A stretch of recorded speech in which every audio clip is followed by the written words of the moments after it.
Good morning সবাইকে। তোমরা কেমন আছো? আশা করি ভালো আছো, আর আমরাও ভালো আছি।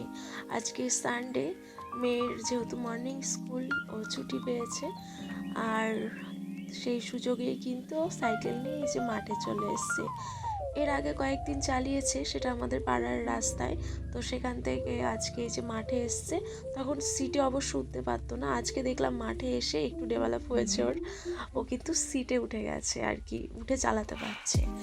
দেখো, তারপরে বাড়িতে এসে একটু কিছু টিফিন করে ওকে দিয়ে তারপরে এই যে আমার আঁকাগুলো নিয়ে বসেছি। ও বলছে, মাম্মাম তোমার এই আঁকাগুলোর একটা ভিডিও করে রাখো, খাতাটার পেজগুলো কিন্তু সব শেষ হয়ে গেছে, নাহলে কোন সময় তুমি আবার ভুল করে ওই আসে না গো খাতা বিক্রি করতে দিয়ে দেবে, এটাই বলছে আমাকে। আমি ভাবলাম হ্যাঁ ঠিকই তো বলেছে, তো আপাতত ভিডিও তো করে রাখাই যায়।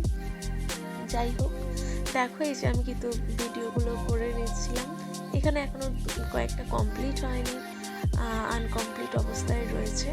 আর ছবিগুলো তোমাদের কেমন লাগলো বলো। বহু বছর আগে আঁকা ছেড়েছি, তো এই মেয়ের রং তুলি খাতার ওপর দেখে একটু ইচ্ছা হয় আর কি, বুঝেছো। মাঝে মধ্যে একটু অফ টাইম পেলে ওটা নিয়ে বসে পড়ি, সবসময় মন না হলেও মাঝে মধ্যে বসে পড়ি। আর মেয়ে কিন্তু আমাকে ভীষণই এনকারেজ করে, মাম্মাম তুমি করো, তুমি করো, তুমি ভালো হবে, তুমি করো, এরকম বলেই যায়। আর ওই কিন্তু ভিডিও করে দিচ্ছে। আর দেখো, এখন কিন্তু খুব ভাইটাল একটা কাজ করছি, কি বলো তো, কলকা করছি। তো ভীষণই আস্তে আস্তে ধরে ধরে করতে হচ্ছে। আর দেখো কেমন হয়েছে অবশ্যই জানিও, ঠিক আছে।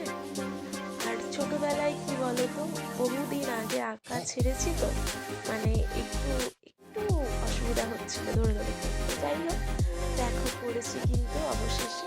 তোমাদের কেমন লাগলো জানিও। এই কলকাটা কিন্তু সাবেকিয়ে মধ্যে রেখেছি। ভালো লাগলে কমেন্ট করে জানাতে পারো তোমরা সবাই। তো চলো, এখানেই ভিডিও এন্ড করছি, টাটা।